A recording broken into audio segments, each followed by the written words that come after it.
Bismillahirrahmanirrahim. Assalamualaikum warahmatullahi wabarakatuh. Kembali lagi. Ini di pertemuan terakhir atau pertemuan ke-14 dari metodologi penelitian. Masih membahas tentang desain penelitian. Dan untuk yang bagian terakhir ini termasuk yang agak menarik karena dia bisa berada di wilayah kualitatif, baik kualitatif maupun kuantitatif. Ini termasuk juga yang sangat banyak manfaatnya dan relatif mudah untuk dilakukan, terutama bagi para mahasiswa S1 yang ingin melakukan skripsi ya, membuat skripsi. Ini salah satu bentuk penelitian yang mudah dilakukan dalam keadaan normal. Dalam keadaan normal ini mudah dilakukan. Nah, oke. Yang akan kita bahas itu adalah action research atau penelitian tindakan ya, penelitian tindakan. Mungkin kalau bagi para guru, profesional guru biasanya sudah sangat familiar dengan istilah penelitian tindakan kelas. Nah, ini adalah gambaran umum dari yang namanya penelitian tindakan kelas atau induknya dari penelitian tindakan kelas. Penelitian tindakan kelas itu adalah bagian dari action research. Kalau dalam bahasa Inggrisnya penelitian tindakan kelas itu classroom action research. Hanya berbeda diberikan konteks kelas gitu, classroom. Artinya ruang lingkupnya dibatasi, tetapi pada dasarnya secara prinsip sama, baik classroom action research secara khusus maupun action research secara umum. Nah, sengaja saya bahas karena tadinya saya akan membahas bentuk yang lain, tetapi saya anggap action research ini lebih praktis untuk dilakukan, lebih memungkinkan untuk dilakukan, karena secara bentuk desain penelitian itu banyak, ada yang naturalistik, ada yang etnografi, ada yang ex post facto dan sebagainya, correlational dan sebagainya. Dari sekian banyak saya hanya memilih yang secara subjektif saya pilih anggap bekal untuk pembuatan skripsi untuk anak S1 di dunia pendidikan ini relatif mudah untuk dilakukan. Baik, kita mulai seperti biasa dengan memberikan gambaran apa itu action research secara definisi dulu, secara gambaran umum dulu. Nah, action research adalah salah satu bentuk sistematis. Ini bentuk riset itu pasti selalu ya, prosedur sistematis, artinya terstruktur, terpola, teratur dan terukur. Nah, di sini ada yang menarik.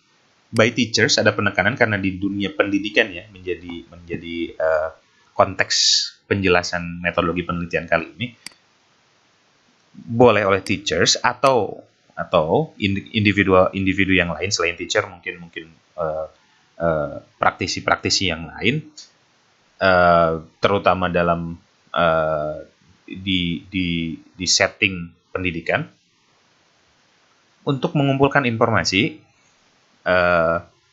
tentang sebuah masalah, kemudian masalah tersebut dicarikan solusinya. Ini akan menjadi kata kunci ya. Nemuin masalah, tidak hanya membahas masalah tersebut, tapi untuk dicarikan solusinya.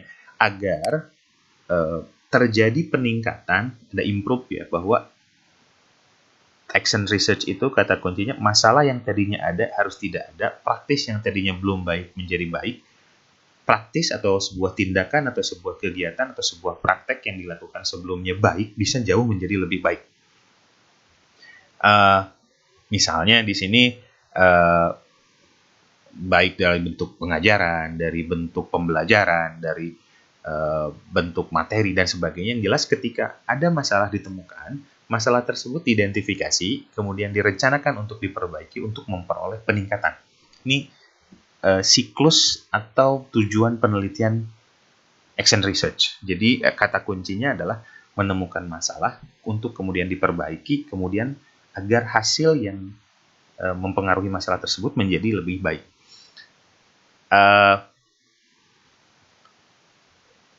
Kemudian ada juga pembahasan lagi dari Stephen Kemmis bahwa yang namanya action research itu tidak hanya mencatat atau mengidentifikasi, tetapi juga mencari perubahan dan mengubah sebuah praktek atau sebuah kegiatan berdasarkan mungkin dari segi pemahamannya, kemudian dari kondisinya, untuk kemudian dilakukan perbaikan.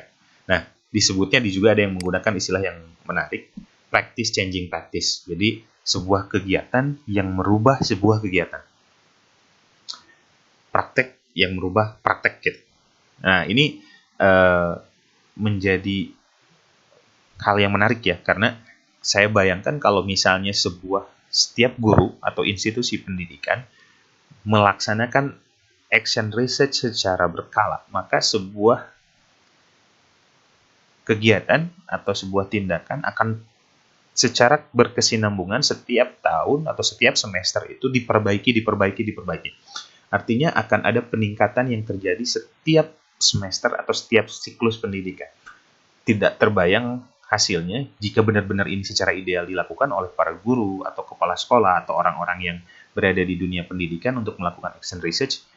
Berarti kualitas pendidikan itu seharusnya bisa meningkat dari waktu ke waktu, tidak mungkin stagnan. Karena dengan adanya action research akan terjadi siklus yang untuk memperbaiki keadaan, masalah ditemukan, diperbaiki, kemudian hasilnya dilihat. Ada peningkatan atau tidak. Hasilnya udah diperoleh, masih perlu perbaikan, nanti dilakukan lagi dan lagi. Jika ini dilakukan berulang-ulang dari tahun ke tahun oleh setiap guru, maka kita akan menemukan bahwa pendidikan itu akan benar-benar meningkat secara drastis dan secara terus-menerus progresif ya, dari tahun ke tahun akan meningkat karena ada praktek, ada kegiatan yang terus diperbaiki tanpa henti gitu. Nah, kemudian bisa berbentuk kualitatif ataupun kuantitatif ya. Pendekatannya bisa masuk ke area kualitatif atau kuantitatif tergantung dari jenis data atau masalah yang ditemukannya. Ingat, menentukan kualitatif kuantitatif kita berdasar pada masalah yang research question yang kita miliki, masalah yang ingin kita selesaikan, masalah yang ingin kita kaji, itu akan menentukan berikutnya pada kualitatif atau kuantitatifnya. Kemudian kenapa sih harus ada action research? Action research itu bagi praktisioner, bagi para praktisi ini akan menjadi sebuah refleksi ya, gambaran atau introspeksi mengenai apa yang sudah dia lakukan. Apakah sudah baikkah? Apakah harus ada perbaikan-kah? Atau seperti apa?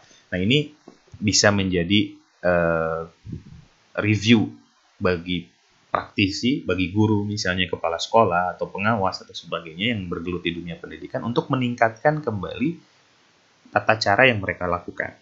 Kemudian bisa membuat progres tadi, peningkatan dan seterusnya. Kemudian yang terakhir adalah ya, kultur profesional seperti ini. Profesional itu tidak hanya sebatas melakukan perintah orang lain, tetapi harus ada kemampuan untuk meningkatkan secara independen tentang tata cara apa yang dia lakukan. Peningkatan pelayanan, peningkatan pengajaran, peningkatan materi, peningkatan kualitas dan sebagainya itu adalah bagian dari dunia profesional. Baik, kemudian jenis action research. Action research itu terjadi menjadi dua, tetapi dua-duanya sebetulnya sama. Yang membedakan adalah hanya cakupan ruang kerjanya. Yang pertama adalah practical action research. Biasanya ini practical action research itu adalah penelitian yang benar-benar hanya melibatkan satu orang guru dengan masalah yang dihadapinya di kelas yang dia yang dia pegang. Misalnya dia megang satu kelas dan dia menemukan sebuah masalah, misalnya seorang guru A misalnya, dia mengajar kelas 3 SMA dan dia menemukan bahwa adanya motivasi yang sangat lemah di kelasnya tersebut. Maka dia akan berusaha mencari tahu masalahnya seperti apa, kemudian memberikan solusi untuk masalah tersebut sehingga bisa menemukan bahwa motivasi siswa di kelas yang dia pegang itu nanti bisa meningkat. Nah, ini sifatnya lokal karena hanya individu guru tersebut di ruang kelas yang dia pegang. Nah, di atas itu ada yang namanya participatory action research. Ini agak lebih luas cakupannya. Jadi cakupannya bukan lokal satu tempat, tapi lebih luas. Misalnya perubahannya di satu sekolah, bukan di satu kelas. Perubahannya di satu sekolah, di satu komunitas, di satu organisasi. Itu cakupannya lebih luas. Jadi hanya perbedaan dari dua jenis action research ini bukan di tata caranya, tetapi lebih di ruang lingkupnya saja. Kalau yang praktikal itu lebih dilakukan oleh individu pada apa yang dia lakukan yang dia pegang, Tapi kalau yang participatory atau PAR ini cakupannya lebih luas. Kalau misalnya tadi hanya ruang lingkup kelas, maka participatory action research itu akan mencakup satu sekolah atau satu angkatan setidaknya. Nah, ini cakupannya jauh lebih luas ya, berbeda dengan yang hanya perbedaannya hanya di sana. Tidak lebih ya, tidak lebih. Baik. Kemudian pada prosesnya, action research itu memiliki siklus. Nah, ini yang mungkin tidak dimiliki oleh riset yang lain, bahwa action research itu harus ada siklus, artinya ada sesuatu yang diulang, artinya yang berulang, artinya yang berputar lagi. Misalnya dari 1, 2, 3, 4, 5 ini akan balik lagi ke langkah 1. 1, 2, 3, 4, 5, 6, balik lagi ke angka 1. Baik, saya akan kita bahas satu-satu ya dari siklusnya, siklus action research ini. Pertama yang jelas adalah si pelaku, artinya si peneliti atau pelaku action research ini harus bisa menemukan masalah dan dia harus bisa memprediksikan kesuksesan atau peningkatan yang ingin dia capai. Misalnya tadi saya contohkan bahwa seorang guru menemukan bahwa motivasi belajar di kelasnya itu sangat rendah. Siswa-siswa di kelasnya itu sangat rendah. Maka dia sudah menemukan masalah, tapi juga sekaligus dia juga mempunyai gambaran untuk kesuksesannya dia apa, atau prediksi dia, keinginan dia apa, memproyeksikan ke ini. Misalnya, saya harus bisa membuat motivasi siswa ini menjadi jauh lebih baik. Jadi di awal harus mampu melihat masalah dan menentukan tujuan mau dibawa kemana. Ini penting dan ini memerlukan sensitivitas bagi seorang guru untuk bisa melihat ruang kelasnya seperti apa, bisa melihat keadaan murid-muridnya seperti apa, sehingga dia bisa menentukan, saya menemukan masalah di murid-murid saya dan saya ingin murid saya seperti apa. Ini sudah sangat baik ya, sudah sangat baik. Kemudian udah ada gambaran awal itu, lalu masuk pada tahapan berikutnya adalah membuat rencana. Artinya langkah-langkah apa yang harus ditempuh untuk mengobati atau menyelesaikan masalah yang ditemukan atau untuk mencapai tujuan yang ingin dicapai. Tadi kan sudah menemukan masalah dan sudah menemukan tujuan apa yang ingin dicapai. Maka buatlah rencana. Rencana apa yang harus dilakukan untuk mengobati masalah tersebut, untuk menyelesaikan masalah tersebut. Kemudian, selanjutnya adalah pengumpulan data. Artinya sama seperti riset-riset yang lain, pengumpulan data harus berdasarkan misalnya kita data misalnya motivasi tadi dengan ukuran instrumen yang mengukur motivasi secara akurat, secara valid dan secara reliable. Jangan sampai kita mengukurnya berdasarkan asumsi. Karena ingat, sebuah riset itu harus ditunjang oleh data dan fakta dan diukur dengan sesuatu yang tertakar, terukur, terstandarisasi dan diakui. Jangan membuat mengumpulkan data hanya berdasarkan pada asumsi saja, tapi benar-benar harus berdasarkan data dari lapangan, berdasarkan data secara teori atau logis, kemudian secara teoritis dan sebagainya. Ini dalam collecting the data ya, instrumen yang digunakan harus benar-benar valid. Misalnya tadi mengukur motivasi itu dengan instrumen apa motivasi mereka terukur. Jangan hanya berdasarkan pengamatan sekilas gitu. Ini kayaknya dari tingkah lakunya begini, tapi kita harus benar-benar buktikan. Seperti seorang dokter melihat seorang pasien, seberpengalaman apapun seorang dokter, tidak mungkin mengamati pasiennya hanya dengan melihat dan langsung mengatakan kamu sakit A, B, C, D. Seorang dokter pasti harus mengeluarkan alat untuk mengumpulkan data, informasi tentang keadaan pasien tersebut. Mulai dari suhu tubuhnya, mulai dari detak jantungnya, mulai dari pernapasannya, mulai dari tekanan darahnya, mulai dari gejala-gejala yang diamatinya, baru dia bisa menentukan ini ada masalah dan saya harus memberikan obat. Jadi data tetap harus menjadi prioritas dengan menggunakan instrumen yang tepat. Kemudian baru setelah data dikumpulkan, data dianalisis untuk dibuat kesimpulan, gitu ya. Dibuat kesimpulan sehingga nanti dari kesimpulan tersebut kita bisa melakukan apa ya disebutnya itu, melakukan perubahan, apa yang harus dirubah, apa yang harus diganti sehingga masalah tersebut bisa teratasi. Kemudian ada repeat the cycle. Artinya balik lagi, tentu saja ya, langkah ke-6 dilakukan dulu, melakukan report ini dianggap di luar kegiatan praktis 1, 2, 3, 4, 5, 6 itu secara otomatis include gitu ya. 6 itu secara otomatis include. Karena report the data itu seolah menjadi pelengkap dari sebuah penelitian. Karena penelitian sebaik apapun, kalau tidak tercatat, kalau tidak terrecord, menjadi sangat sayang untuk dilewatkan. Karena tidak ada yang bisa membacanya, tidak ada yang bisa memvalidasinya. Jadi report the result itu adalah bagian wajib. Sehebat apapun seorang peneliti, tetapi ketika dia tidak bisa mereport, membuat laporan, membuat catatan, membuat publikasi tentang apa yang sudah dia teliti, akan kehilangan jejaknya gitu, akan hilang dengan sendirinya karena tidak ada bukti atau tidak ada catatan. Nah, kemudian diperbaikilah teorinya atau prakteknya atau tata caranya, kemudian diulang lagi dari siklus pertama. Artinya kita sudah melihat, oh dengan cara ini motivasi anak bisa berubah atau tidak. Ternyata misalnya bisa berubah. Artinya, tapi perubahannya belum signifikan. Kita balik lagi ke siklus nomor 1. Supaya apa yang dilakukan kita itu benar-benar bisa mengubah dengan baik setiap masalah yang ditemukan dan kita mencapai pada titik tujuan yang tadi di awal. Ada masalah, tapi kita ingin seperti apa, tujuannya seperti apa. Nah, ini gambaran dari siklus.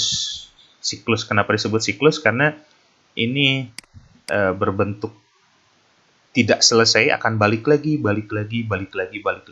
Sampai pada titik apa? Sampai pada masalah yang kita hadapi selesai dan tujuan yang ingin kita peroleh tercapai.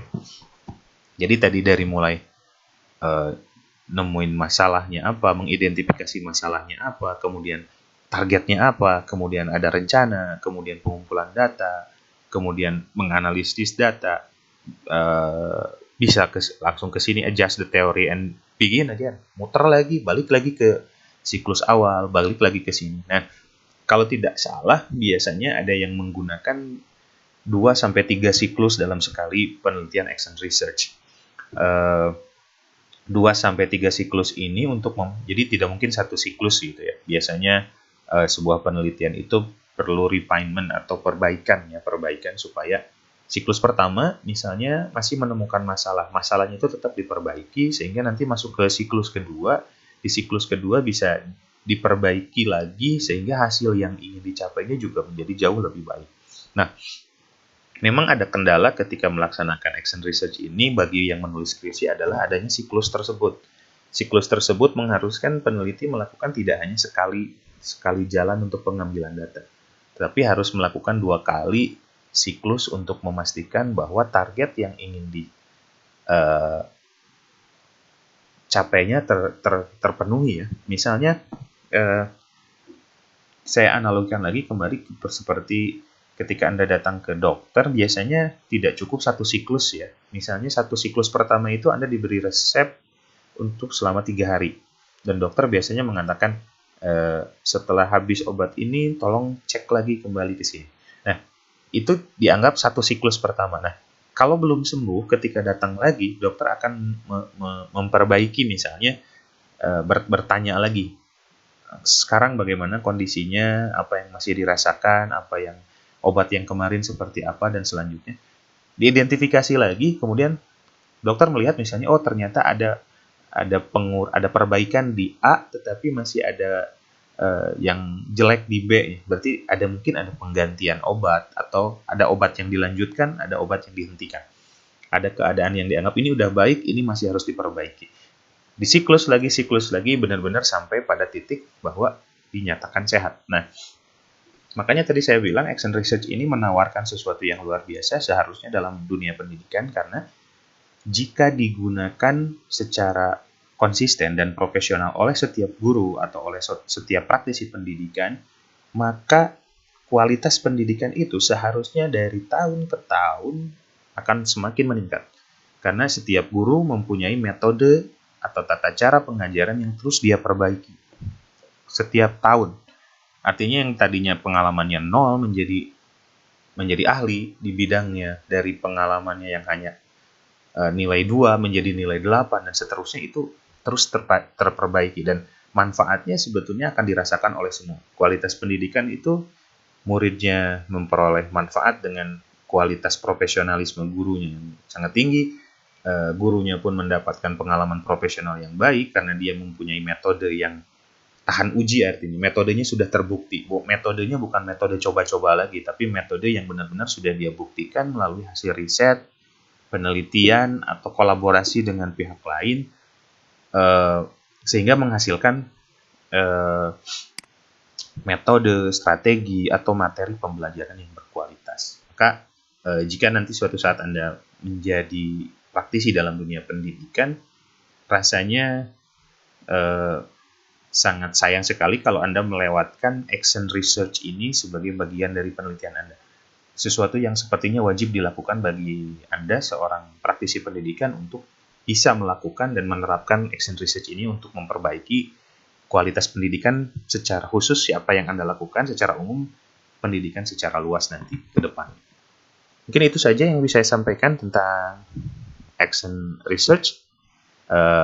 Terima kasih banyak. Billahi taufiq wal hidayah. Assalamualaikum warahmatullahi wabarakatuh.